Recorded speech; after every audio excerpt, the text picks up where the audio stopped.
అన్న ప్రైజ్ లాడనా? Praise lord sir. Praise లాడ పిలిపన్నా, ప్రైజ్ లాడ పిలిపన్నా. Praise the lord. మిత్రులారా అందరికీ వందనాలు. అన్న ప్రైజ్ లాడన్న వస్తున్నాడన్న సార్.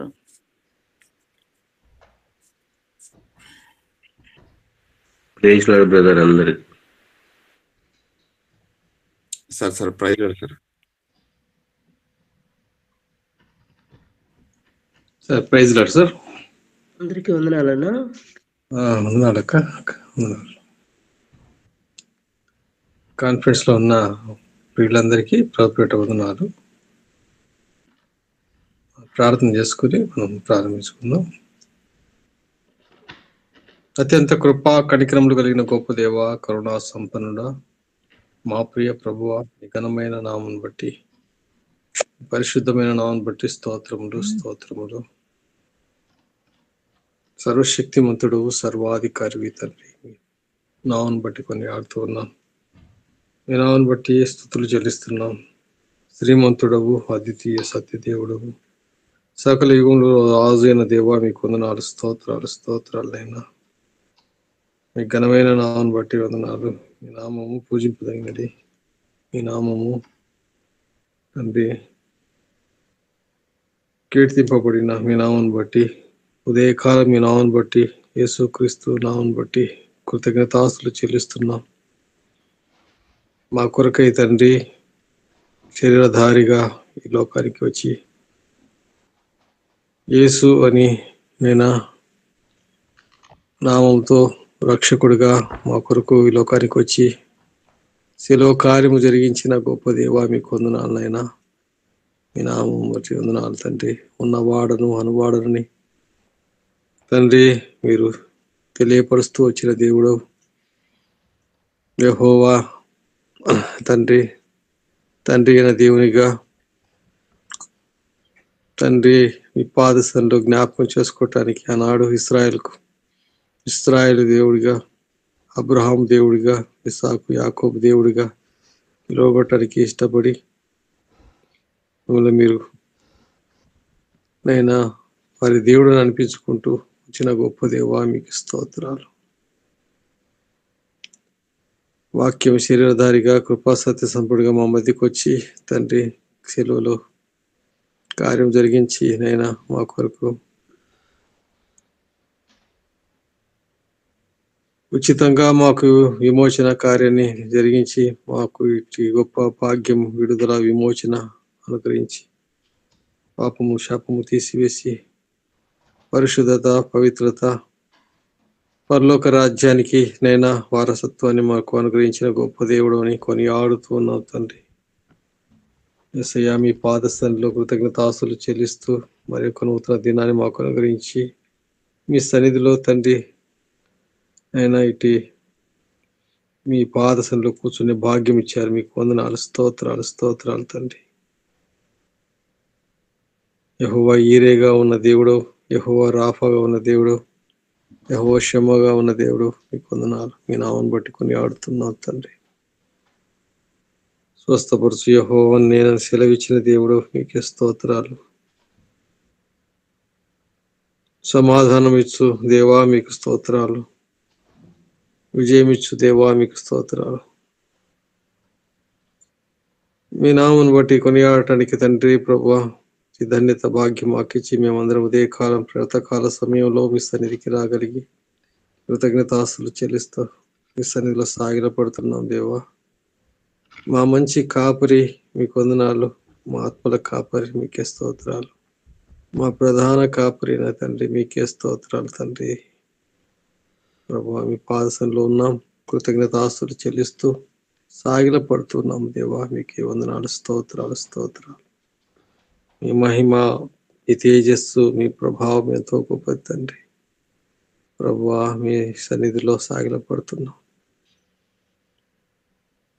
ఉదయకాలం నైనా మరొకసారి జ్ఞాపకం చేసుకుంటూ మా ఎడల మీరు చేసిన శిలువ కార్యాన్ని, మాకు ఇచ్చిన ఉచితమైన రక్షణను జ్ఞాపకం చేసుకుంటూ మీ వాక్యం ద్వారా మనల్నైనా పరిపూర్ణంగా చేయాలని, మాలో ఉన్న బలహీనతలను తీసివేసి దినదినం వాక్య చేత కడిగి మీ ఎదుటనైనా సంపూర్ణులుగా, పరిశుద్ధులుగా, పవిత్రులుగా, ఏ మచ్చ ఏ డాలు ఉండకూడదని నైనా మీరు కోరుకుంటూ నిలబెట్టుకుంటున్న గొప్ప దేవుడు, మీకే వందనాలు స్తోత్రాలు చెల్లిస్తూ మాకు ఇటు గొప్ప ధన్యతనిచ్చిన మా ప్రభుని బట్టి తండ్రి కృతజ్ఞతాస్తులు చెల్లిస్తూ ఏమిచ్చినా మేము మీకు రుణస్థులమే అని విరిగి నలిగిన హృదయంతో మా యొక్క స్తుతి ఆరాధన మా ప్రభును మా రక్షకుడిని యేసుక్రీస్తు నామములో స్తుతించి ఆరాధించి సమర్పించుకుంటున్నాం తండ్రి. ఆమేన్. Praise God. దేవుని స్తోత్రములు. ఈ సమయంలో మరి ఉషారానక్క గారు ఒక పాట పాడతారు. ప్రైజ్ లాడక. ప్రైజ్ లార్డనా.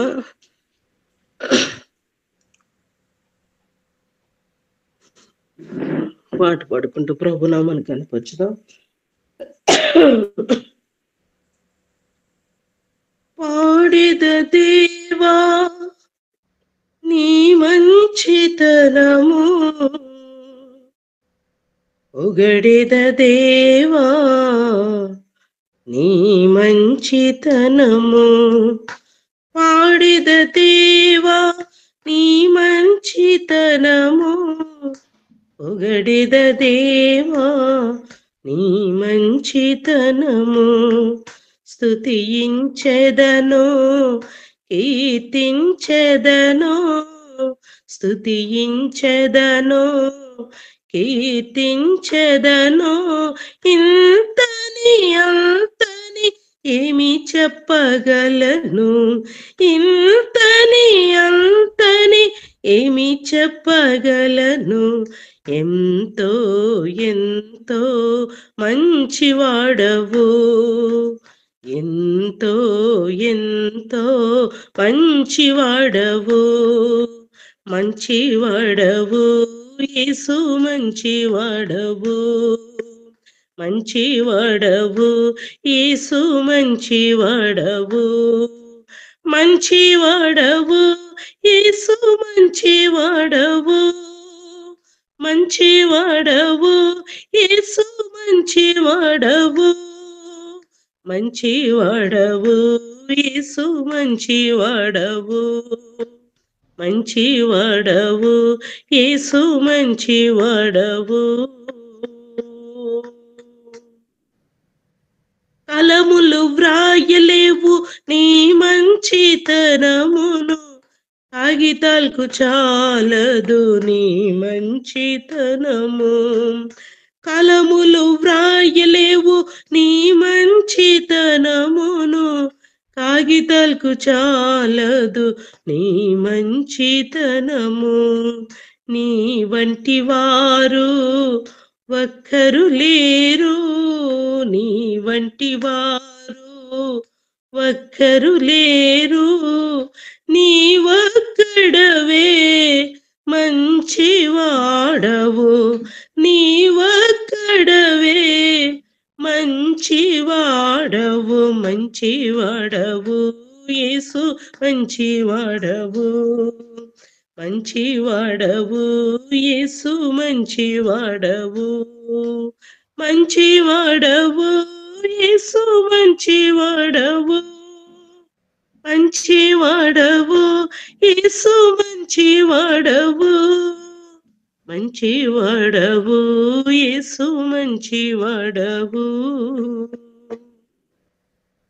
ఊహకు తోచదు నీ మంచితనము, భాషకు అందదు నీ మంచితనము, ఊహకు తోచదు నీ మంచితనము, భాషకు అందదు నీ మంచితనము, నీ వంటి వారు ఒక్కరు లేరు, నీ వంటి వారు ఒక్కరు లేరు, నీ ఒక్కడవే మంచివాడవు, నీ ఒక్కడవే మంచివాడవు, మంచివాడవు యేసు, మంచివాడవు, మంచివాడవు యేసు, మంచివాడవు, మంచివాడవు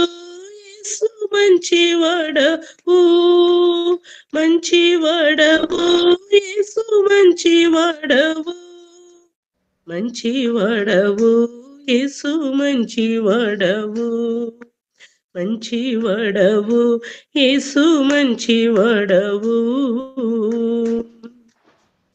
దుష్టులకు సహితము మంచివాడవు, కృతజ్ఞత లేని వారికి మంచివాడవు. దుష్టులకు సహితము మంచివాడవు, కృతజ్ఞత లేని వారికి మంచివాడవు. నీ వంటి వారు ఒక్కరు లేరు, నీ వంటి వారు ఒక్కరు లేరు, నీవొక్కడవే మంచివాడవు, నీవొక్కడవే మంచివాడవు, మంచివాడవు యేసు మంచివాడవు. ఆడెద దేవా నీ మంచితనము, పొగడెద దేవా నీ మంచితనము, ఆడెద దేవా నీ మంచితనము, పొగడెద దేవా నీ మంచితనము. స్తుతించెదను కీర్తించెదను, స్తుతించెదను కీర్తించెదను, అంతని ఇంతని ఏమి చెప్పగలను, అంతని ఇంతని ఏమి చెప్పగలను. ఎంతో ఎంతో మంచివాడవు, ఎంతో ఎంతో మంచివాడవు, మంచివాడవు యేసు మంచివాడవు, మంచివాడవు యేసు మంచివాడవు, మంచివాడవు యేసు మంచివాడవు, మంచివాడవు యేసు మంచివాడవు, మంచివాడవు యేసు మంచివాడవు, మంచివాడవు యేసు మంచివాడవు. ప్రభునామానికి మహిమ కలుగును గాక. Praise God. దేవునికి స్తోత్రములు. మరి సమయంలో మనము పేతురు రాసినటువంటి మొదటి పత్రిక 3వ అధ్యాయము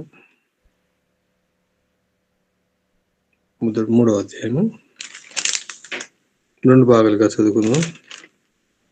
మొదటి నుంచి 12 వచనాలు రాజన్న చదువుతారు, 13 నుంచి చివరి వరకు పిలిపన చదువుతారు. Sir praise lord sir. Praise Lord. 3వ అధ్యాయము పేతురు రాసిన మొదటి పత్రిక 3వ అధ్యాయం మొదటి నుంచి 12 వచనాలు చదవను. సరే సార్. పేతురు గారు రాసిన లేఖ మొదటి పత్రిక 3వ అధ్యాయం 1వ వచనం నుంచి చదువుకున్నాం. అటువలే స్త్రీలారా, మీరు మీ స్వపురుషులకు లోబడి ఉండుడి. అందువలన వారిలో ఎవరైనాను వాక్యమునకు అవిధులైతే వారు భయముతో కూడిన మీ పవిత్ర ప్రవర్తన చూచి వాక్యము లేకుండానే తాను భార్యల నడవవలసిన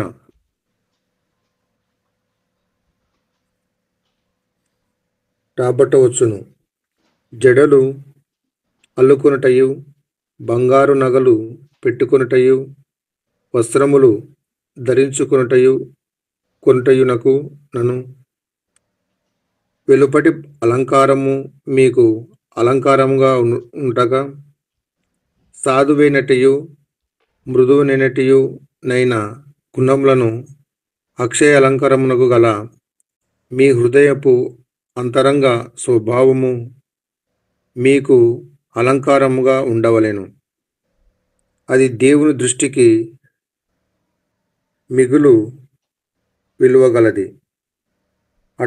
అటువలే పూర్వము దేవుని ఆశ్రయించిన పరిశుద్ధ స్త్రీలను తమ స్వపురుషులకు లోబడినుట చేత తమను తాము అలంకరించుకొనిరి. ఆ ప్రకారము శారా అబ్రహామును యజమానుడని పిలుచుచు అతనికి లోబడి ఉండెను. మీరును యోగ్యముగా నడుచుకొనుచు ఏ భయమునకు బెదరక ఉన్న ఎడల ఆమెకు పిల్లలగుదురు. అటువలనే పురుషులారా, జీవమును కృపావరములో మీ భార్యలు మీతో పాలివారమై ఉన్నారని ఎరిగి ఎక్కువ బలహీనమైన ఘటమని భార్యను సన్మానించి మీ ప్రవర్తనలకు అభ్యంతరము కలగకుండానట్లు జ్ఞానము చొప్పున వారితో కాపురం చేయుడి. తుదకు మీరందరూ ఏక మనుషులై ఒకరి సుఖ దుఃఖముల యందు ఒకరు పాలుబడి సహోదర ప్రేమ గలవారును కరుణజిత్తులను విషయము మనసులనై ఉండుడి. ఆశీర్వాదకరమునకు వారసులగుటకు మీరు పిలువబడితిరి గనుక కీడుకు ప్రతి కీడు అయినను దూషణకు ప్రతి దూషణ అయినను చేయక దీవించుడి. జీవమును ప్రేమించు మంచి దినములు చూడగోరు వారు చెడ్డవాని పలకకుండా తన నాలుకను కపటపు మాటలను చెప్పకుండా తన పెదవులను కాపాడుకొనవలెను. అతడు కీడు నుండి తొలగి మేలు చేయవలెను. సమాధానమును వెదకి వాణ్ణి వెంటవలెను. ప్రభువు కన్నులు నీతిమంతుల మీదను ఆయన చెవులు వారి ప్రార్థనల వైపును ఉన్నవి కావి. ప్రభు ముఖము కీడు చేయ వారికి విరోధముగా ఉన్నది.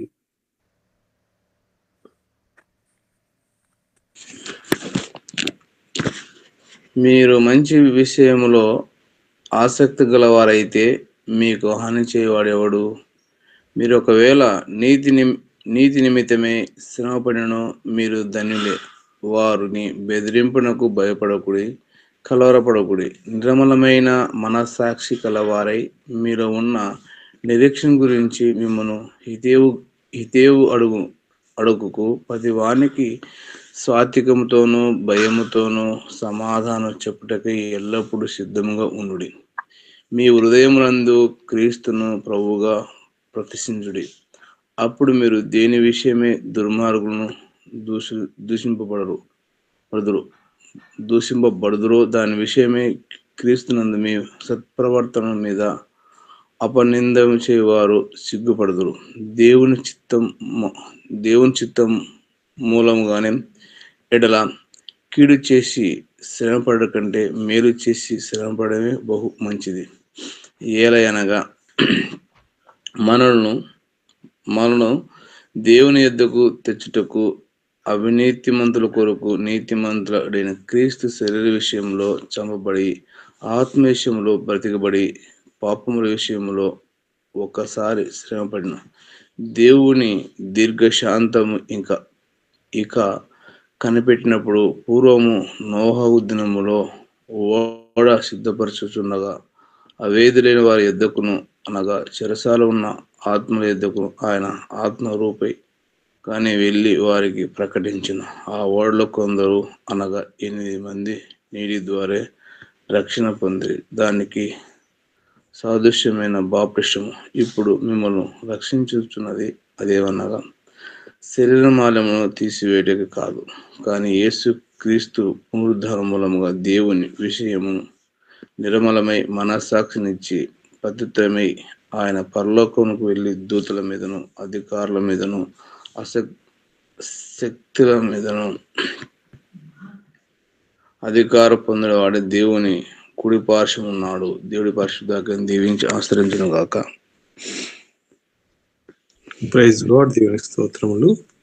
మరి సమయంలో దైవజనులు వాక్యాన్ని అందిస్తారు. వాక్య నిమిత్తమై మన మధ్యలో ఉన్నటువంటి సురేష్ ప్రార్థన చేస్తారు. Praise lord. సురేష్.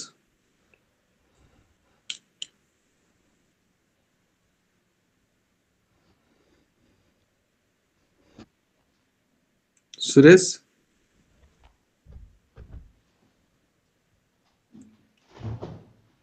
సరే, దేవమ్మక్క గారు ప్రార్థన చేస్తారు.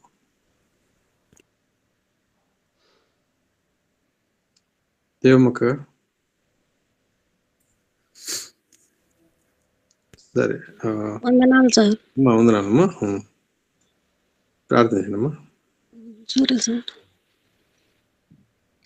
మహాపరిశుద్ధుడైన గొప్ప దేవా, నీ ఘనమైన పాదములకు స్తుతి స్తోత్రాలు తండ్రి.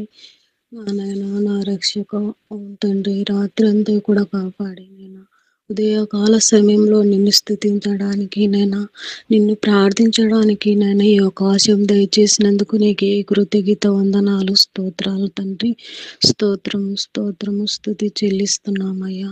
అవును తండ్రి, ఆశ్చర్యకరుడా, అద్భుతకరుడా, సమాధానకర్త అయిన దేవా, నీకే స్తోత్రములు చెల్లిస్తున్నాం తండ్రి.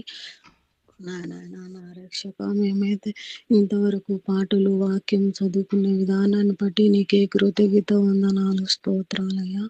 అవును తండ్రి, ముందున్న సమయం అంతా కూడా నీకే సమర్పించుకుంటున్నామయ్యా. అవును తండ్రి, సారు వాక్యం చెప్తున్నప్పుడు అవును తండ్రి, సారు ద్వారా సారుకు మంచి ఆరోగ్యం దయచేయండి ప్రభువా.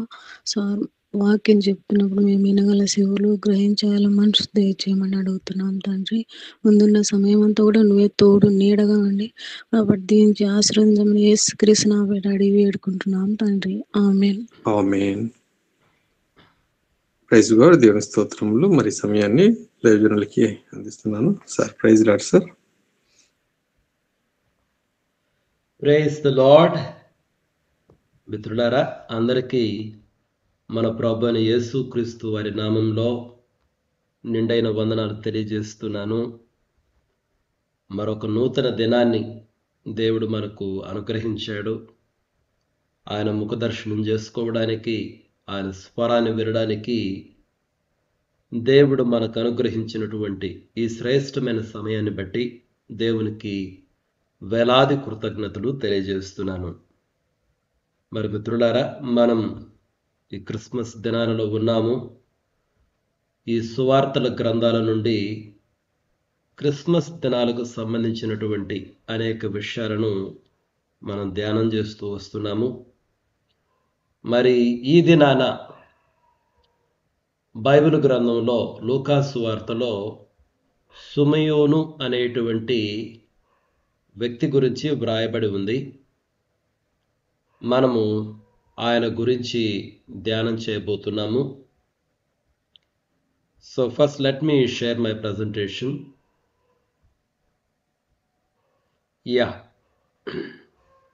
మిత్రులారా, నా ప్రజెంటేషన్ కనిపిస్తుందా? సార్, కనిపిస్తుంది సార్. Thank you sir.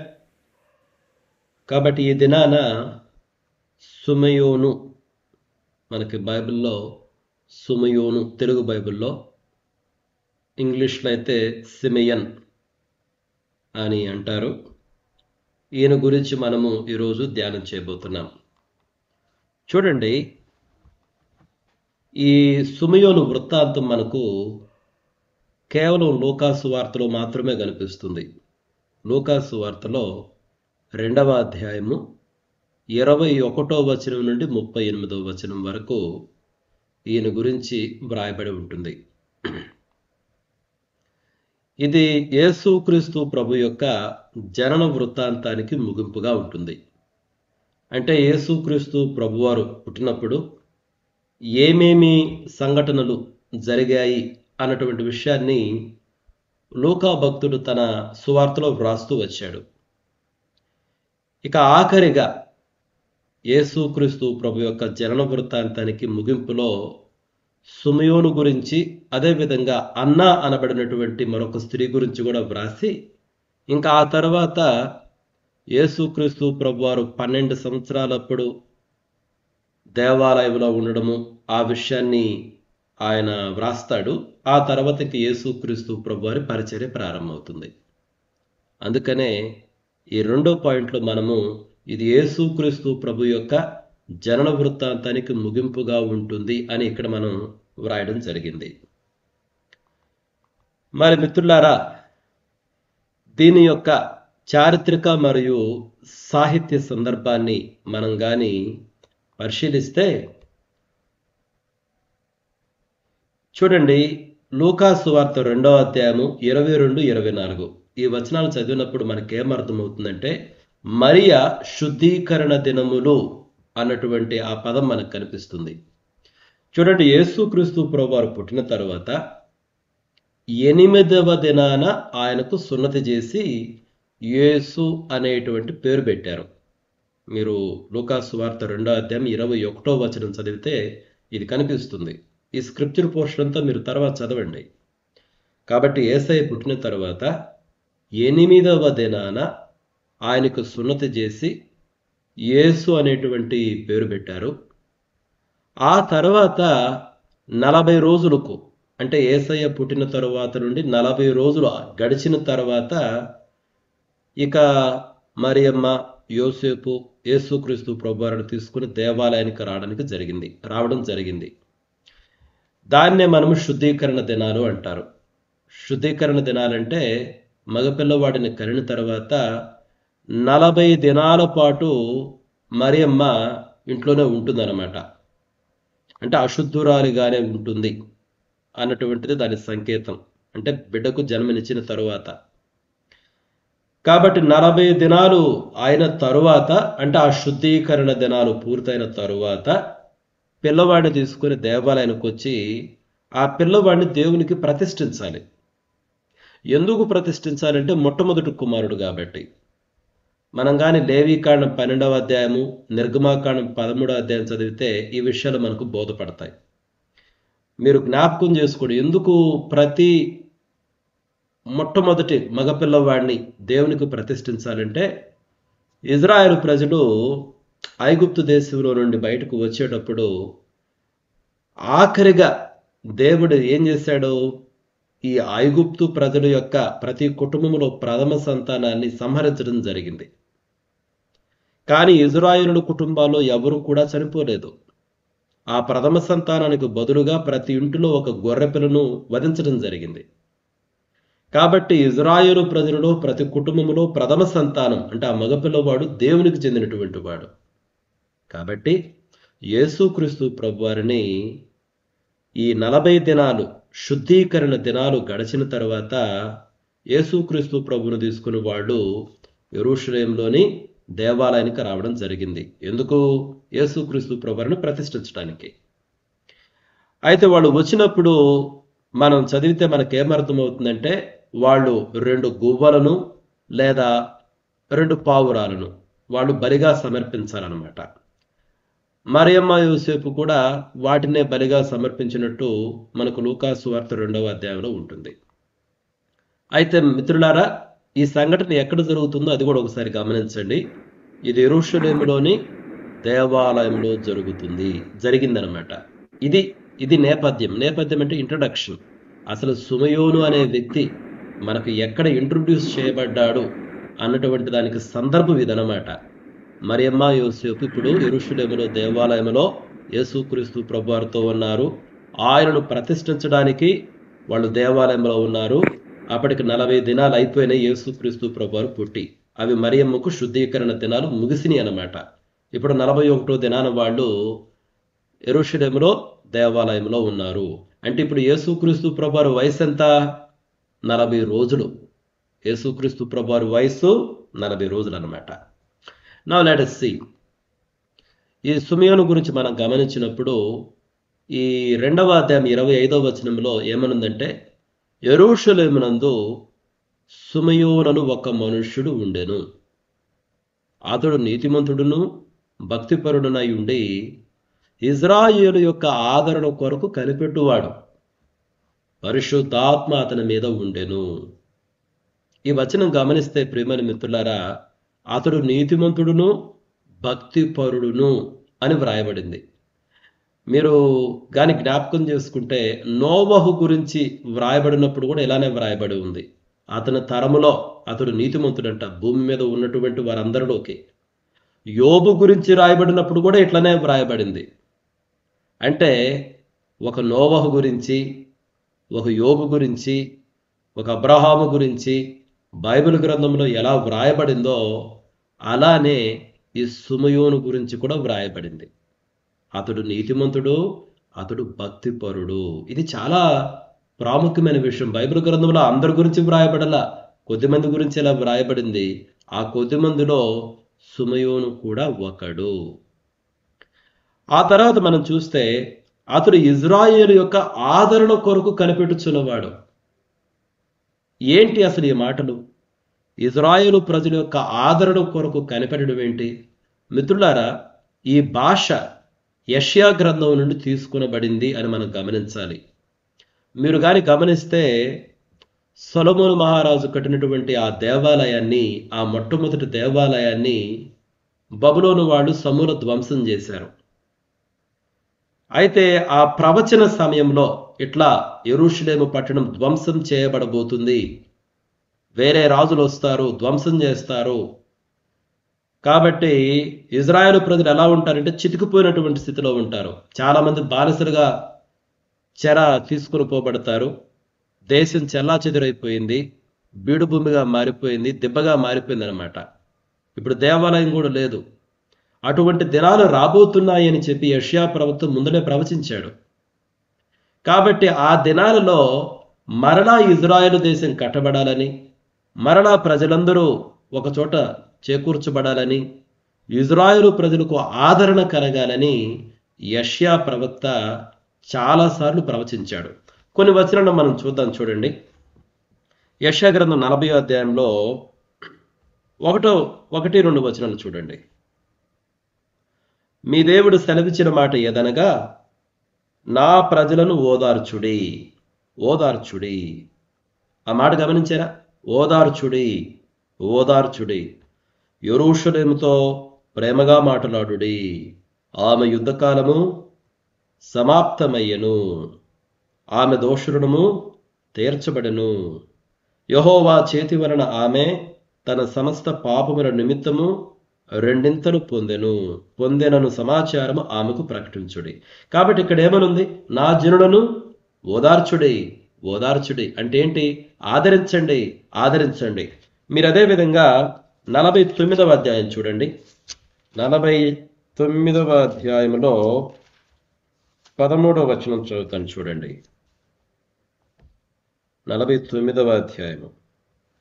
శ్రమ నొందిన తన జనుల యందు జాలిపడి యెహోవా తన జనులను ఓదార్చియున్నాడు. ఆకాశమా ఉత్సాహధ్వని చేయుము, భూమి సంతోషించుము. యెహోవా ఏం చేశాడంట?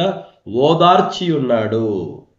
ఆ తర్వాత మీరు 51వ అధ్యాయంలో 3వ వచనం చూడండి. యెహోవా సియోనును ఆదరించుచున్నాడు, దాని పాడైన స్థలములన్నిటినీ ఆదరించి దాని అరణ్య స్థలములను ఏదేను వలె చేయుచున్నాడు. ఇక్కడ చూడండి, ఆదరించుచున్నాడు. మీరు ఆ తర్వాత 66వ అధ్యాయానికి రండి. 66వ అధ్యాయంలో 13వ వచనం చూడండి.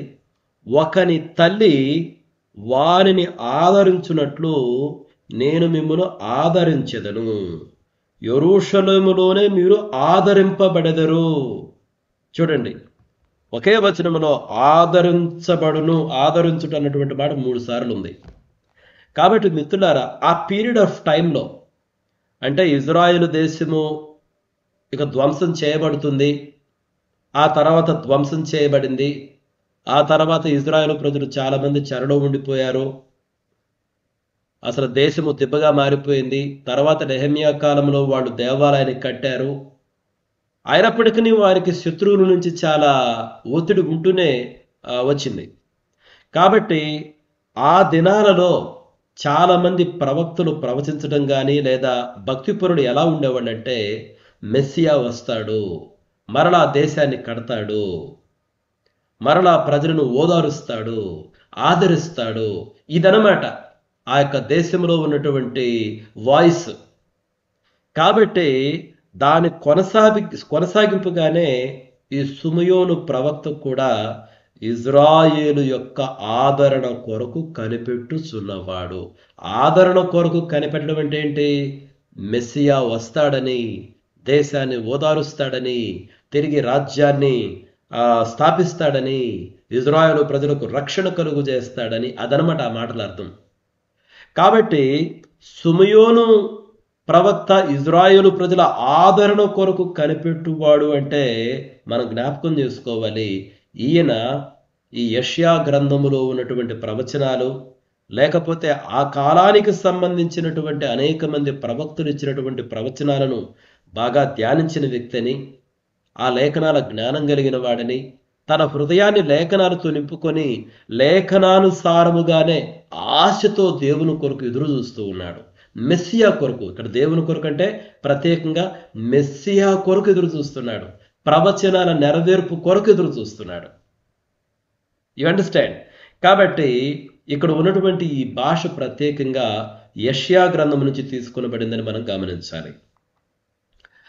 ఇక్కడ దేవుని ఆత్మకార్యాలు చాలా ఆశ్చర్యకరంగా వ్రాయబడ్డాయి.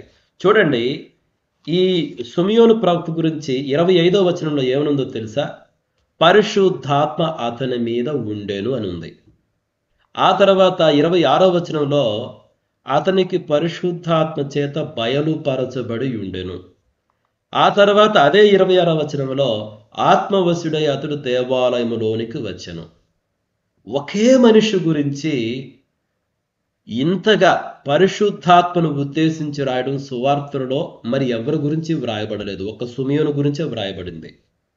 ఆ తర్వాత కాలాల్లో అపొస్తలుల కార్యగ్రంథంలో దేవుడు తన యొక్క సంఘాన్ని తన పరిశుద్ధాత్మతో నింపినప్పుడు చాలా మంది పరిశుద్ధాత్మతో నింపబడ్డారని మనకి బాగా కనిపిస్తుంది.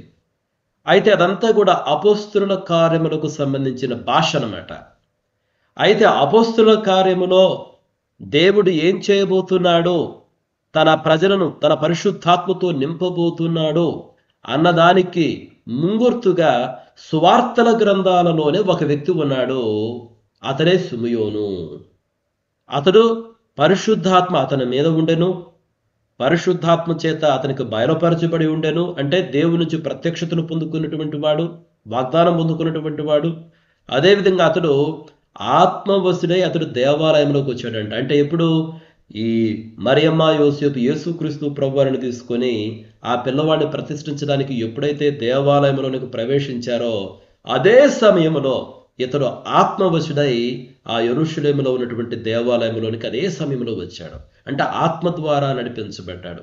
మిత్రులారా, చూడండి, మనం కూడా నిజంగా సుమయోను అన్నటువంటి వ్యక్తి మనకు ఒక మంచి మాదిరి. చూడండి, సువార్తల గ్రంథాలలో మరి ఏ వ్యక్తి గురించి కూడా ఈ విధంగా వ్రాయబడలేదు. ఇంతగా అతడు పరిశుద్ధాత్మ కలిగి అతని మీద ఉన్నాడని, పరిశుద్ధాత్మ చేత బయలుపరచబడిందని, ఆత్మవశుడై దేవాలయంలో కూర్చొని ఇంతగా జస్ట్ ఒక 2 వచనాల్లోనే అంటే ఇతడు ఎంతగా పరిశుద్ధాత్మను కలిగి నడిపింపబడుచున్నాడో మిత్రులారా. కాబట్టి ఇక్కడ లూకా భక్తుడు మనకు చాలా స్పష్టంగా తెలియజేస్తున్నాడు, అపొస్తలుల కార్యగ్రంథములో ఏమి జరగబోతుందో దానంతటికీ ముంగుర్తుగా ఈ వ్యక్తి ఉన్నాడు అన్నటువంటి విషయాన్ని మనం గమనించాలి మిత్రులారా. ఆ తర్వాత మనకి ఈ 2వ అధ్యాయంలో, లూకా సువార్త 2వ అధ్యాయంలో 29 నుంచి 32 ఈ వచనాల్లో సుమయోను పాడినటువంటి స్తుతిగీతం ఉంటుంది. చూడండి, ఇది మనకు సువార్తల గ్రంథాల్లో ఉన్నటువంటి 3 పాటల్లో ఒక పాట. ఏంటి ఆ 3 పాటలు? యేసుక్రీస్తు ప్రభు వారి యొక్క ఆ శుభవచనం విన్నప్పుడు మరియమ్మ పాడుతుంది. చూడండి, ఎలిజబెత్ అమ్మను కలుసుకున్న తర్వాత మరియ ఒక స్తుతి గీతాన్ని పాడుతుంది. దాన్ని మ్యాగ్నిఫికాట్ అంటారు. నేను చెప్పి ఉన్నాను ఇదివరకే, మ్యాగ్నిఫికాట్. ఆ తర్వాత బాప్తిస్మిచ్చు యోహాను పుట్టిన తర్వాత ఆ పేరు పెట్టే సమయంలో జకర్యాకు ఆ నాలుక సడలి అతడు మాట్లాడటం ప్రారంభిస్తాడు. యోహాను అన్నటువంటి పేరు వ్రాసినప్పుడు జకర్యా వెంటనే జకర్యా దేవుని స్తుతించడం ప్రారంభిస్తాడు. దాన్ని బెనడిక్టస్ అంటారు. అది కూడా ఒక స్తుతి గీతం. మరియమ్మ పాడినటువంటి దాన్నేమో మ్యాగ్నిఫికాట్ అంటారు. ఎందుకంటే మరియమ్మ పాడినటువంటి పాటలో ఆ మొదటి పదాలు మ్యాగ్నిఫైస్, నా ఆత్మ దేవుని గణపరుచుచున్నది, మ్యాగ్నిఫైస్ అన్నటువంటి పదాన్ని సూచిస్తూ దాన్ని మ్యాగ్నిఫికాట్ అంటారు. ఆ తర్వాత జకర్యా పాడినటువంటిదేమో దాన్ని బెనడిక్టస్ అంటారు. ఎందుకంటే జకర్యా దేవుని స్తుతించడం ప్రారంభిస్తాడు. ఆ తర్వాత సుమయోను పాడినటువంటి దాన్ని నంక్ డిమిటిస్ అంటారు. నంక్ డిమిటిస్. నంక్ డిమిటిస్ అంటే నంక్ అంటే నౌ, డిమిటిస్ అంటే యు డిస్మిస్, అంటే ఇప్పుడు నీ సేవకుని పోనిచ్చుచున్నావు. ఆ పదాలను ఆధారం చేసుకొని ఈ సుమయోను పాడినటువంటి స్తుతి గీతాన్ని నంక్ డిమిటిస్ అంటారు. కాబట్టి సువార్తల గ్రంథాలలో ఉన్నటువంటి 3 కీర్తనల్లో ఇది ఒకటే అన్నటువంటి విషయాన్ని మనం గమనించాలి. అది చూడండి 29వ వచనంలో, నాథా ఇప్పుడు నీ మాట చొప్పున సమాధానంతో నీ దాసుని పోనిచ్చుచున్నావు. ఇక్కడ చూడండి, ఈ యొక్క మాటలో ఉన్నటువంటి స్ట్రక్చర్ చాలా ఇంపార్టెంట్. ఒక స్ట్రక్చర్ ఉంది. ఆ స్ట్రక్చర్ ఏంటంటే యూదుల సంప్రదాయ ప్రార్థనా పద్ధతిలో ఉండే స్ట్రక్చరు. ఆ స్ట్రక్చర్ని బెరాకా అంటారు. బెరాకా అంటే స్తుతించడం అనమాట. అంటే యూదులు ఎప్పుడైనా దేవుని స్తుతించినప్పుడు ఒక స్ట్రక్చర్ ఉంటుంది. ఆ స్ట్రక్చర్ ఏంటంటే మొట్టమొదట దేవుని సంబోధిస్తారు.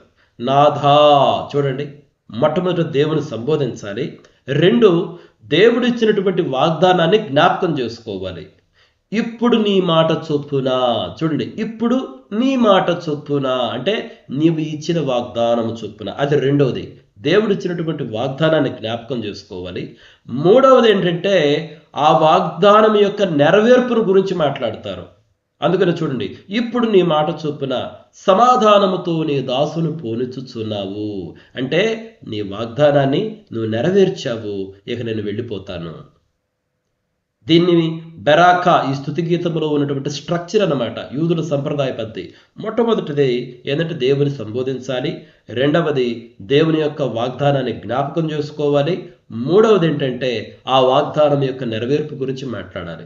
మిత్రుల, మనం కూడా ప్రార్థన చేసేటప్పుడు మన వయసు పెరిగే కొద్దీ, చిన్నపిల్లలప్పుడైతే, యవనస్తులప్పుడైతే తెలియక అనేక రీతులుగా ప్రార్థన చేస్తూ వచ్చాం. కానీ వయసు పెరిగిన తర్వాత మనము ప్రార్థన చేసే విధానం మారాలి మిత్రులారా. ఎక్కువ సమయము మన అవసరతల గురించి చేయకూడదు. చూడండి, ఎదిగినటువంటి వ్యక్తి ఎక్కువ సమయము దేవుని కొనియాడుచు, దేవుని స్తుతించుచు, దేవుని వాగ్దానాలు జ్ఞాపకం చేసుకుంటూ ఆయన రాజ్యం కొరకు, ఆయన చిత్తం జరగడం కొరకు ప్రార్థన చేయాలి. అదే కదా యేసుక్రీస్తు ప్రభువారు మనకు నేర్పింది పరలోక ప్రార్థనలో, నీ రాజ్యము వచ్చును గాక, నీ చిత్తము భూమి యందు పరలోకమందు ఎలాగ నెరవేరునో అలాగే భూమి మీద నెరవేరును గాక. స్టార్టింగ్లో నీ నామము పరిశుద్ధపరచబడును గాక, అంటే గణపరచబడును గాక. ఇది మనం చేయాల్సింది. లాస్ట్లో మన ప్రార్థన అవసరతలన్నీ కూడా 1-2 నిమిషాల కంటే ఎక్కువ అవసరం లేదు.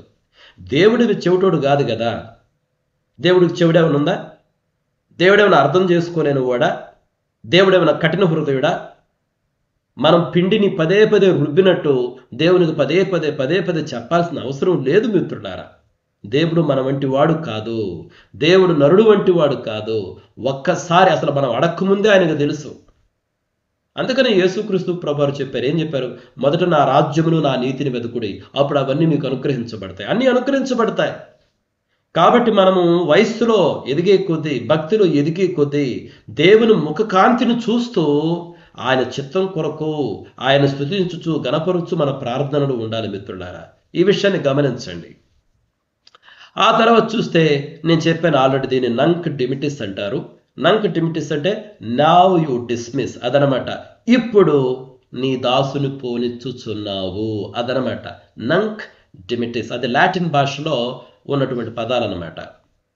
ఆ తర్వాత మీరు చూస్తే 30-32 వచనాల్లో 2వ అధ్యాయంలో, అన్యజనులకు నిన్ను బయలుపరచుటకు వెలుగుగాను, నీ ప్రజలైన ఇజ్రాయేలుకు మహిమగాను, నీవు సకల ప్రజల ఎదుట సిద్ధపరిచిన నీ రక్షణ నేను కనులారా చూచితిని. ఈ యొక్క వచనంలో మిత్రులారా మనం గమనించాల్సిన విషయాలు ఏంటంటే అన్యజనులకు వెలుగుగా. ఇది కూడా మీరు చూస్తే యెషయా గ్రంథం 42వ అధ్యాయానికి రండి. ఒకే ఒక వచనం చదువుతాను. 42వ అధ్యాయంలో 6వ వచనం. నేను ఈ 6-7 వచనాలు కలిసి ఉన్నాయి తెలుగు బైబిల్లో. ఈ యొక్క వచనాలలో ఆఖరి భాగం చదువుతాను చూడండి. నిన్ను కాపాడి ప్రజల కొరకు నిబంధనగాను అన్యజనులకు వెలుగుగాను నిన్ను నియమించి ఉన్నాను. ఇది కూడా ఎక్కడి నుంచి వచ్చింది?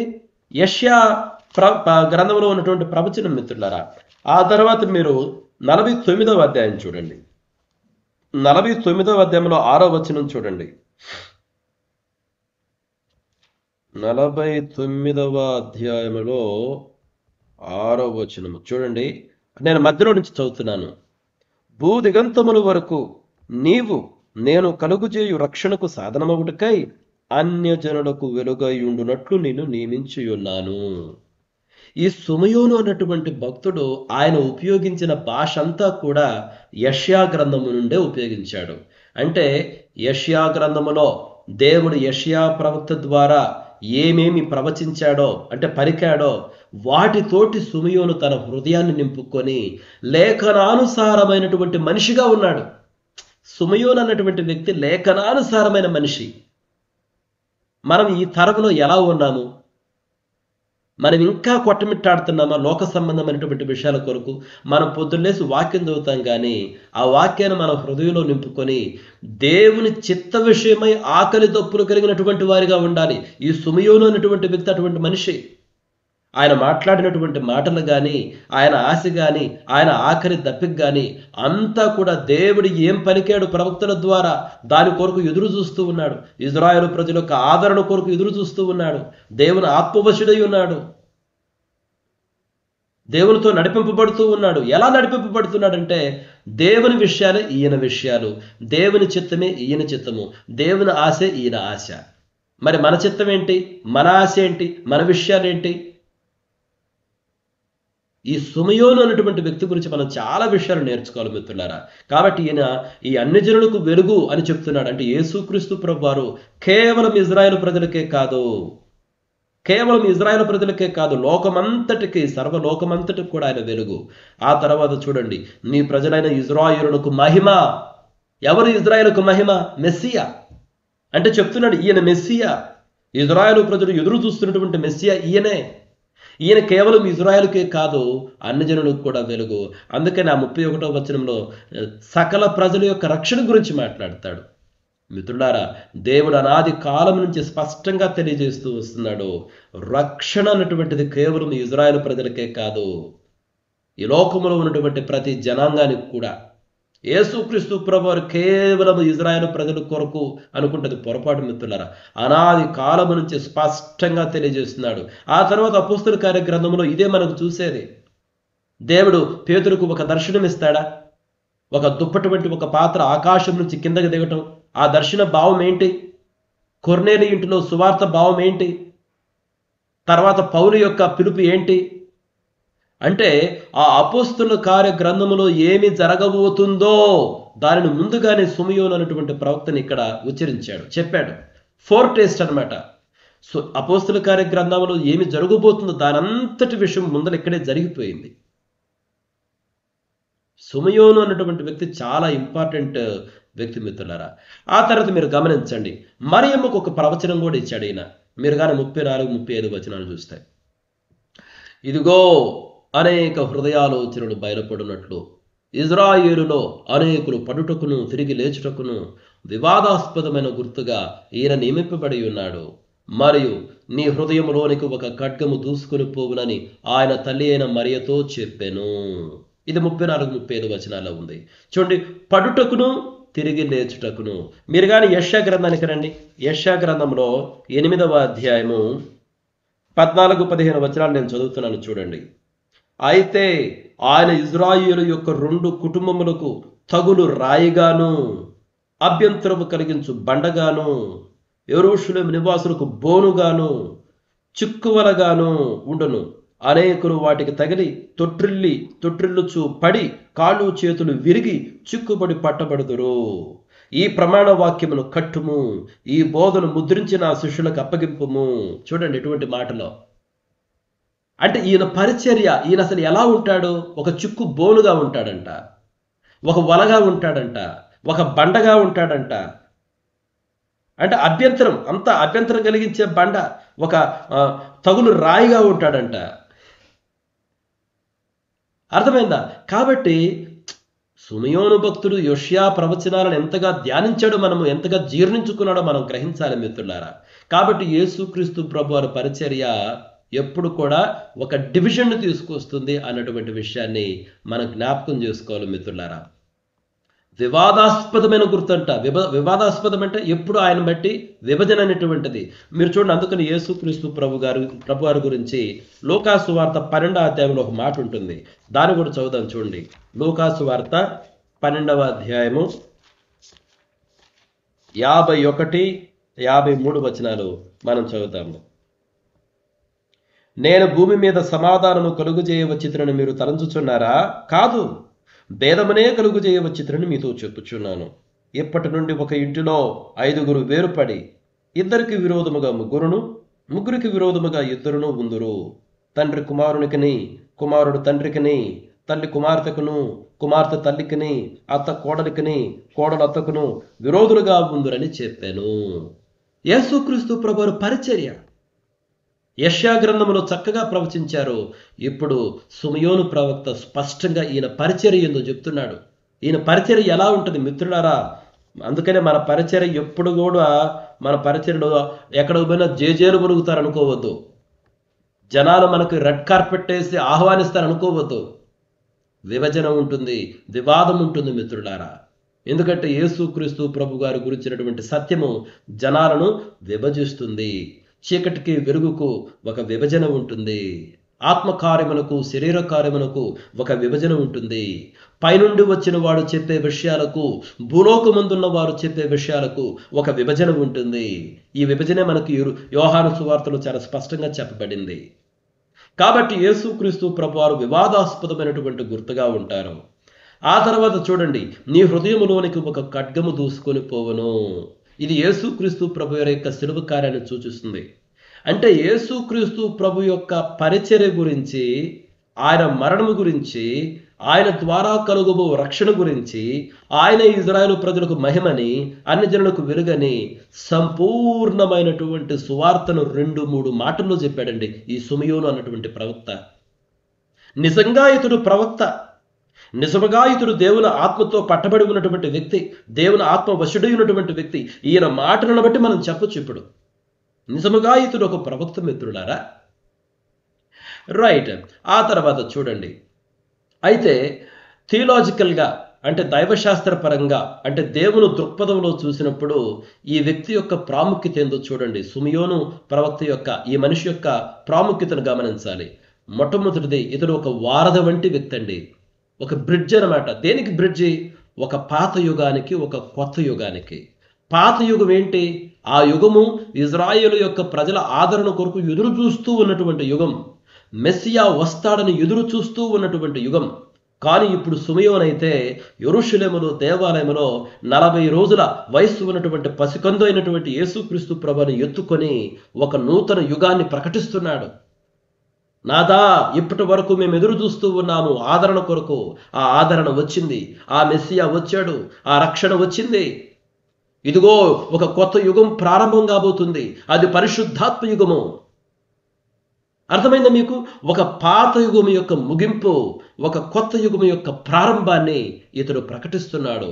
కాబట్టి పాత యుగానికి, కొత్త యుగానికి ఇతడు ఒక బ్రిడ్జి మిత్రులారా. అందుకనే వారధి వంటి వ్యక్తి అనేటువంటి విషయాన్ని మనం గమనించాలి. ఆ తర్వాత ఇజ్రాయేలు ప్రజల నిరీక్షణ నెరవేర్పు. అంటే యేసుక్రీస్తు ప్రభువారు ఆ పసికందును ఎత్తుకొని ప్రకటించాడు. ఇతడు అన్యజనులకు వెలుగు. యెషయా గ్రంథంలో ఉన్నటువంటి ప్రవచనాలన్నీ కూడా ఇతను ప్రకటించాడు కదా. ఆ తర్వాత మిత్రులారా, ఆత్మచే నడిపింపబడిన గుర్తింపుకు మాదిరి. అంటే అపోస్తల కార్య గ్రంథములో ఏమి జరగబోతుంది, దేవుడు తన ఆత్మని ఎలా కుమ్మరించబోతున్నాడు, ప్రతి విశ్వాసి కూడా పరిశుద్ధాత్మక నిలయమవుతారు. అంటే ఆత్మ ద్వారానే పరిచర్య ఉంటుంది. దానంతటికీ ఒక ఛాయలాగా ముందుగా ఉన్నటువంటి వ్యక్తి ఈ సుమయోను మిత్రులారా. ఆ తర్వాత యేసుక్రీస్తు ప్రభు యొక్క శ్రమలను ముందే సూచించాడు. రైట్. కాబట్టి థియలాజికల్గా అంటే దేవుని దృక్పథంలో చూసినప్పుడు సుమయోను అన్నటువంటి వ్యక్తి చాలా ప్రాముఖ్యమైన వ్యక్తి. చూడండి, కంపెనీస్లో మనం ఏదైనా ఒక ప్రోడక్ట్ని తయారు చేసిన తర్వాత ఆ ప్రోడక్ట్ని మార్కెట్లోకి పంపించాలంటే క్వాలిటీ టెస్టింగ్ అనేది జరిగింది. క్వాలిటీ ఇంజనీర్స్ ఏం చేస్తారంటే ఆ ప్రోడక్ట్ని వెరిఫై చేస్తారు. వెరిఫై చేసి సర్టిఫికేట్ ఇస్తారు. సర్టిఫికేట్ ఇచ్చిన తర్వాత అప్పుడు మార్కెట్లోకి రిలీజ్ చేస్తారు. ఆ విధముగా సుమయోను అనేటువంటి ప్రవక్త ఇతడు కానీ, ఆ తర్వాత ఇంకొక స్త్రీ ఉంటుంది అన్నా అని ప్రవక్తి, ఆవిడ, వీళ్ళిద్దరూ ఇక యేసుక్రీస్తు ప్రభువారిని 40 సంవత్సరాల వయస్సు ఉన్న 40 రోజుల వయసున్న యేసుక్రీస్తు ప్రభువారిని చూసి ఒక సర్టిఫికేట్ ఇచ్చినట్టు అనమాట. వీళ్ళు ఈయనే మెస్సియా, ఈయనే అన్ని జనులకు వెలుగు, ఈయన పరిచయ వివాదాస్పదముగా ఉంటుంది అని ఒక ఫైనల్ డిక్లరేషన్ ఇస్తున్నారు. ఎందుకంటే ఇక ఆ తర్వాత యేసుక్రీస్తు ప్రభువారి పరిచర్య మనకు కనిపించేది. అంటే ఒక క్వాలిటీ ఇంజనీర్స్ ఒక సర్టిఫికేషన్ ఇచ్చినట్టు ఈ సుమయోను కానీ అన్నా కానీ యేసుక్రీస్తు ప్రభు ఎవరు అన్నటువంటి దాని గురించి ఒక డిక్లరేషన్ ఇస్తున్నారు. ఈయన ఏంటి, ఈయన పరిచర్య ఏంటి, ఈయన రక్షణ ఏంటి, ఈయన మరణం ఏంటి, ఒక డిక్లరేషన్ ఇస్తున్నారు మిత్రులారా. వాట్ అన్ అమేజింగ్ లిటరేచర్ చూడండి. లూకాసు వార్త కూడా ఒక పద్ధతి ప్రకారం రాశాడు దీన్ని. నేను ముగిస్తున్నాను మిత్రులారా. ముగించే ముందు కొన్ని విషయాలు చూడండి. ట్రెడిషన్ గురు ఒకసారి మనం తెలుసుకోవాలి. ట్రెడిషన్ ఏంటంటే ఈ తూర్పు పాశ్చాత్య దేశాలలో, తూర్పు దేశాలు అంటే ఏంటి, ఆ సిరియా ఆ ప్రాంతాలు ఉన్నాయి కదా, మన ఆదిమ సంఘం డెవలప్ అయింది కదా, ఆ ప్రాంతంలోను, తర్వాత వెస్ట్రన్ కంట్రీస్లో ఈవినింగ్ ప్రేయర్స్లో దీన్ని ఉపయోగిస్తారు. చూడండి, సాయంకాల ప్రార్థనలో అంటే నైట్ ప్రేయర్ అన్నమాట, పాడే 3 సంప్రదాయ కీర్తనలలో నంక్ డిమిటిస్ అంటే సుమయోను గీతం ఒకటిగా మారింది. ఎందుకంటే ఇది రక్షణ వెలుగులో ప్రశాంతమైన మరణం అంటే నిష్క్రమణ గురించి మాట్లాడుతుంది. అందుకని అంటాడు కదా, నాథా ఇప్పుడు నీ మాట చొప్పున నీ దాసుని పోనిచ్చుచున్నావు అంటాడు కదా. ఏంటి ఆ పోనిచ్చుచున్నావు అంటే, ఇక నేను మరణించుటకు సిద్ధమే. ఎందుకంటే నువ్వు వాగ్దానం ఇచ్చావు, నేను మరణించక మునుపు మెస్సియాను చూస్తానని. ఇప్పుడు ఆ మెస్సియాను చూశాను, ఇప్పుడు సమాధానంతో నిష్క్రమిస్తాను అంటే మరణిస్తాను. కాబట్టి నైట్ టైం ప్రేయర్ కానీ, ఈ మరణ సమయంలో పాడే పాటల్లో కానీ సుమయోను యొక్క గీతం ఒక ట్రెడిషన్గా మారింది మిత్రులారా. ఆ తర్వాత ఈయన స్మరించుకుంటారు కూడా కొన్ని పండగ దినాల్లో. బైజాంటైన్ క్యాలెండర్ అంటే సిరియా ఆ ప్రాంతంలో అనమాట. అంటే ఆదిమ సంఘకాల పరిచర్య జరిగింది కదా ఆ ప్రాంతంలో. బైజాంటైన్ క్యాలెండర్ ప్రకారం ఫిబ్రవరి 3వ తారీఖును ప్రభువును కలుసుకొనుట, దాన్నే లాటిన్లో హైపాపాంటే అంటారు. అంటే ద ఎన్కౌంటర్, ద మీటింగ్ అనే పండగ చేసుకుంటారు. ఇది ఎక్కడ తూర్పు దేశాల్లో. అదే పాశ్చాత్య దేశాల్లో అయితే చూడండి, మరియు పాశ్చాత్య దేశాలలో ఫిబ్రవరి 2న క్యాండిల్ మాస్ అంటే చాలా క్యాండిల్స్ వెలిగించి సుమయోనును స్మరించుకుంటారు. ఆ రోజును యేసును అన్ని జనులకు వెలుగుగా గుర్తు చేసుకుంటూ కొవ్వొత్తులను వెలిగిస్తారనమాట. కాబట్టి ఫిబ్రవరి 2వ తారీఖు, ఫిబ్రవరి 3వ తారీఖు సుమయోను జ్ఞాపకం చేసుకుంటారు. ఆ రోజున కొన్ని ప్రాంతాల్లో కొవ్వొత్తులు వెలిగిస్తారు. కొవ్వొత్తులు వెలిగించడం వాళ్ళ ఉద్దేశం ఏంటంటే యేసుక్రీస్తు ప్రభువారు అన్ని జనులకు వెలుగుని సుమయోను ప్రకటించాడు కదా, దాన్ని జ్ఞాపకం చేసుకుంటున్నారు. కాబట్టి మిత్రులారా, సారాంశాన్ని చూడండి. నేను ముగించే ముందు కొన్ని ప్రాముఖ్యమైన విషయాలు చెప్పి నేను ముగిస్తాను. ఇతడు సుమయోను నీతిమంతుడు, భక్తిపరుడు మరియు ఆత్మపూర్ణుడు. మిత్రులారా, మన స్థితి కూడా ఈ విధంగా ఉండాలి. కేవలం ఏదో పరిచర్య చేస్తున్నాము, ఏదో వాక్యం చదివాము అన్నట్టు ఉండకూడదు. ఇంకా లోకాన్నే మన హృదయంలో నింపుకొని ఉండకూడదు. మనము నీతిమంతులుగా ఉండాలి. చేయబడ్డాము, అయితే అట్లా బ్రతకాలి కదా. యేసయ్య మనల్ని నీతిమంతులుగా చేశాడు, కానీ నీతిమంతులుగా బ్రతకాలి కదా. దేవుడు మనల్ని తన ఆత్మతో నింపాడు, కానీ మనము ఆత్మపూర్ణులుగా బ్రతకాలి కదా. దేవుడు చేసేయన్ని చేశాడు మిత్రులారా. మన దేహము దేవుని ఆలయంగా మార్చబడింది. పరిశుద్ధాత్మ ప్రభువు మనలో జీవిస్తున్నాడు. కానీ మనం ఆ విధంగా జీవిస్తున్నామా? దేవుని కార్యానికి అనుగుణంగా జీవిస్తున్నామా? ఆలోచన చేసుకోవాలి. తర్వాత దేవుని కోసం ఓర్పుతో కనిపెట్టువాడు. ఓర్పు, సహనము జీవితంలో, కుటుంబ విషయంలో కానీ, పరిచర్యలో కానీ, సంబంధ బాంధవ్యాలలో కానీ, పనుల్లో కానీ, దేంట్లోనైనా సరే ఓర్పు ఉండాలి, సహనం ఉండాలి, తొందర ఉండకూడదు మిత్రులారా. ఎటువంటి పరిస్థితులైనా తీసుకోవడానికి సిద్ధపడి ఉండాలి. అయితే ఒక విషయం, సమస్తమును దేవుని చేతిలో ఉన్నవని ఎరిగి సమాధానంతో మనం ధైర్యంగా ఉండొచ్చు మిత్రులారా. ఆ తర్వాత 40 రోజులు పసికందును సర్వలోక రక్షకుడిగా గుర్తించినటువంటి వ్యక్తి. ఎంత గొప్ప విషయము. ఆ తర్వాత ఈ రక్షణ అంతిమ విజయం సాధించడానికి ముందుగా విభేదాలు, తిరస్కరణ మరియు దుఃఖం కలుగుతాయని ప్రవచనాత్మకంగా ఎరిగినటువంటి వాడు. అంటే యేసుక్రీస్తు ప్రభు రక్షణ ఇస్తాడు, అంతిమ విజయం. కానీ ఆ విజయం అంత తేలిగ్గా వస్తా అనేకమైనటువంటి విభేదాలు, విభజనలు, అవమానాలు, తిరస్కరణలు, చివరికి మరణము, దుఃఖము ఇవన్నీ కలుగుతాయి. ఆ తర్వాతే అంతిమ విజయము. ఇందులోనే మన జీవితం కూడా ఉంది మిత్రులారా. కాబట్టి సుమయోనును గురించినటువంటి ఈ విషయాలను గ్రహించడానికి మన జీవితాలు కూడా దేవుని ప్రణాళికకు, ప్రవచనాలకు అనుగుణంగా మారడానికి కావలసినటువంటి సమృద్ధి అయినటువంటి కృపను దేవుడు మనలో ప్రతి ఒక్కరికి అనుగ్రహించాలని కోరుకుంటూ ముగిస్తున్నాను. May God bless each one of you. Thank you. Praise God. దేవుని స్తోత్రములు. సమయంలో ప్రార్థన విన్నపాలు తెలియపరచండి. ప్రార్థనలో ముందు సాగుదాం. యథావిధంగా మనం చేస్తున్నటువంటి ప్రార్థనలు మా ప్రియ సహోదరుడు సురేష్ బ్రదర్ కోసం జ్ఞాపకం చేసుకోండి, సంపూర్ణ ఆరోగ్యం కొరకు. అలాగే రాంపూర్ శేఖర్ అన్న వారి అత్తమ్మ గారు స్వార్థం కొరకు, అలాగే ఎస్ అన్న వారి యొక్క అన్న యశేప్ కోసం ప్రార్థన జ్ఞాపకం చేసుకోండి. అలాగే మీటింగ్స్ 7వ తేదీ మరి నందికొట్టుకూరులో, అలాగే ఆత్మకూరులో 8-9 మీటింగ్స్ కోసం జ్ఞాపకం చేసుకోండి. సమయంలో మనల్ని ప్రార్థనలో నడిపించడానికి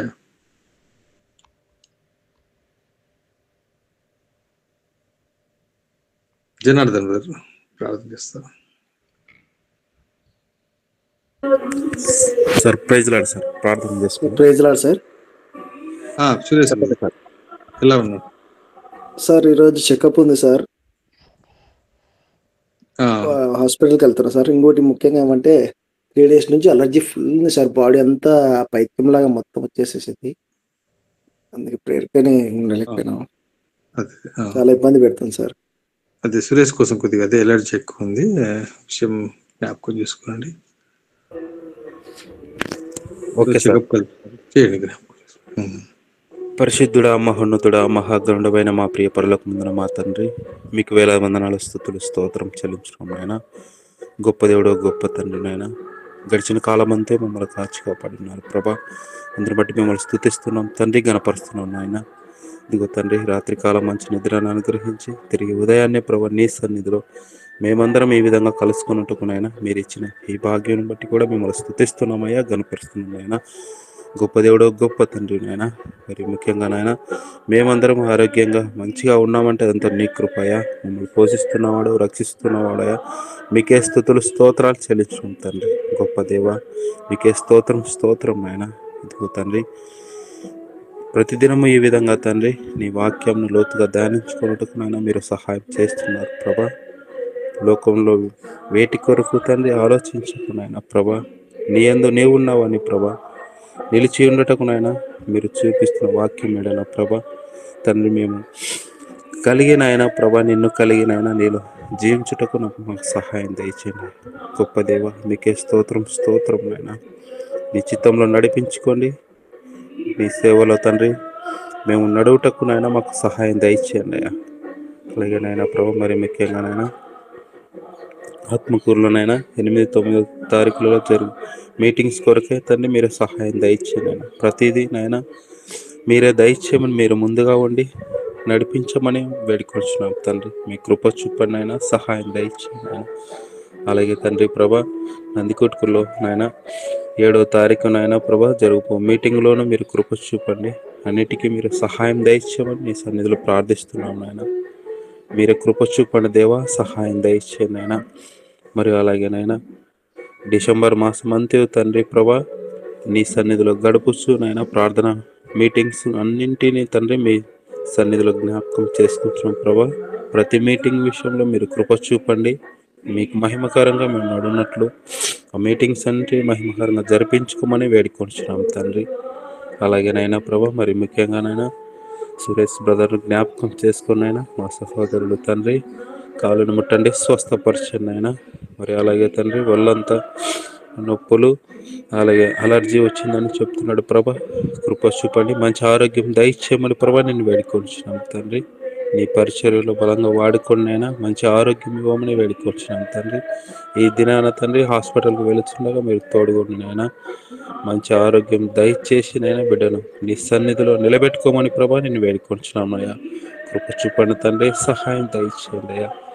అలాగే నైనా ప్రభా ఇంకా ఈ సమయంలో స్వార్థమ్మ గారిని కూడా జ్ఞాపకం చేస్తున్నాం తండ్రి. వారికి మంచి ఆరోగ్యం దయచేయండి అయ్యా, సహాయం దయచేయండి. అలాగే తండ్రి ఏసేపు అన్నను కూడా మీ సన్నిధిలో జ్ఞాపకం చేస్తున్నాం తండ్రి. అన్నగారికి లివర్ ఇన్ఫెక్షన్ నుంచి మంచి ఆరోగ్యం దయచేయమని ప్రభా నీ సన్నిధిలో వేడుకొంటున్నాను ఆయన. అలాగే తండ్రి దేవమ్మక్కను అలాగే వారి కుమారుడు సాంసోన్ కూడా మీ సన్నిధిలో జ్ఞాపకం చేసుకుంటున్నాం ఆయన. మంచి ఆరోగ్యం బిడ్డలకు దయచేయండి, నీ సన్నిధిలో వాడుకోండి అయ్యా. ఈ విధంగా నాయన అనారోగ్యంతో ఉన్న బిడ్డలందరూ జ్ఞాపకం చేసుకోండి. మా సంఘంలో ఉన్న ప్రార్థన వినపాలంటే నీ పాదాల చెంత పెడుతున్నాం నాయన. ప్రతి వాటికి నైనా ప్రార్థించగా మీరే జవాబిచ్చేవాడవు నాయన. నీ యందు విశ్వాసం నుంచి మేము కొనసాగుతుండగా మీ కృపలో మమ్మల్ని భద్రపరచుకుని మీరే మహిమ ఘనత ప్రభావం పొందుకోమని నీ ప్రియకుమారుడును మా ప్రభునైన యేసు క్రీస్తు నామములో నిన్ను అడిగి వేడుకొంచున్నాం తండ్రి. ఆమేన్. ఆమేన్. మన పరమ తండ్రి అయిన దేవుని ప్రేమయు మన ప్రభును రక్షకుడని యేసు క్రీస్తు వారి కృపయు పరిశుద్ధాత్మాన్యోన్య సహవాసం ఇక్కడ చేరిన ప్రతి ఒక్కరికి సకల పరిశుద్ధులకును ప్రత్యేకముగా సురేషుకును ఆయన కుటుంబమునకును పరిశుద్ధులకు కలిగిన సమస్తమునకును సదాకాలము తోడయుండి నడిపించును గాక. ఆమేన్. ఆమేన్. ఆమేన్. అందరికీ వందనాలు మిత్రులారా. అందరికీ వందనాలు. సురేష్ ప్రైజులు అందరికీ ప్రైజ్ వందనాలు. The lord. సురేష్ ప్రైజ్లో అన్న మరి ఎక్కువైంది అలర్జీ. అన్న ఒక హాఫ్ అన్ అవర్ వెళ్తుంది, మళ్ళీ అంత పైత్యంలాగా అంత దద్దులు వచ్చేస్తున్నాయి అన్న. అది మెడిసిన్ ఇన్ఫెక్షన్ అంటున్నారు అన్న. అది మెడిసిన్ ఏమన్నా అది మీరు వేసుకునే కొద్ది వస్తున్నాయి కదా. అంటే యాంటీబయాటిక్ ఎక్కువ వాడకూడదు అంటున్నా. మామూలుగా ఇచ్చిన తయారు డోస్ కంటే మళ్ళీ తెప్పించుకొని వేసుకున్నా. అయ్యో ఎందుకు అలా చేసావు? అది మనకి డాక్టర్ డైరెక్ట్ చెప్పలేనా, వాళ్ళు ఇన్ని రోజులు వాడండి అని చెప్పలేదు కనుక నాకు మామూలు చెకప్కి వచ్చేంత వరకు అనుకున్నట్టు సరే సరే, 3 days ఇంకా నుంచి టాబ్లెట్స్ వేసుకోవద్దు ప్రస్తుతానికి. లేదు బంద్ చేసిన అన్న. ఆ, అయితే ఇంకా వస్తుంది అయితే. వస్తున్నాయి అన్న. ఇప్పుడు కానీ ప్రే చేయాలంటే కానీ కొంచెం అంత అలర్జీ మాట్లాడలేక కానీ కొంచెం ఇబ్బందిగా ఉంది. అదే అంటే ఒళ్ళంతా జిలగా అలర్జీగా ఉంది. వాళ్ళంత ఉందన్న. ఉమ్. సరే బెన్ని గారు ఈరోజు ఎవరైనా వెళ్తున్నారా సురేష్ తోటి? బెన్ని గారు ఉన్నారా? మన మిత్రులు ఎవరన్నా కొంచెం? వస్తున్నారు అన్న, మన వాళ్ళు వస్తున్నారు సార్. ఓకే ఓకే ఈ ప్రభు వీళ్ళంతా వస్తున్నారు అన్న, వాళ్ళు కానీ వస్తారు. ఓకే.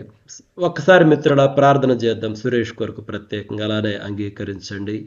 ఇక్కడ ఉన్న వాళ్ళందరూ కూడా మనసులో హృదయంలో అంగీకరించి దేవుని యొక్క కృపా సింహాసనం ఎద్దకు పోదాము. మా యేసయ్యా నాయనా మీకు వేలాది స్తుతులు స్తోత్రాలు తెలియజేస్తున్నాం తండ్రి. ఉదయకాల సమయాన మా సహోదరుడు సురేష్ నిమిత్తం మీ కృపా సింహాసనం ఎదుటకు వస్తున్నాం అయ్యా. మరి యాక్సిడెంట్ ఎందుకు జరిగిందో తెలియదు, మరి ఇబ్బంది పడుతూ వచ్చాడు. మరి ఇప్పుడు అలర్జీ వచ్చింది, ఎక్కడ పొరపాటు జరిగిందో తెలియదు అయ్యా. మీ కృపా సింహాసనం ఎదుట మేమందరము మా శిరస్సులు వంచి సహాయం కొరకు ప్రార్థిస్తున్నాం. సురేష్ని ముట్టి స్వస్థపరచనమని బ్రతిమాలుకుంటున్నాము నాయన. మరి నడినెత్తి నుండి అరికాలు వరకు ముట్టండి. ఎక్కడ ఏ లోపమున్నదో సరిచేయండి.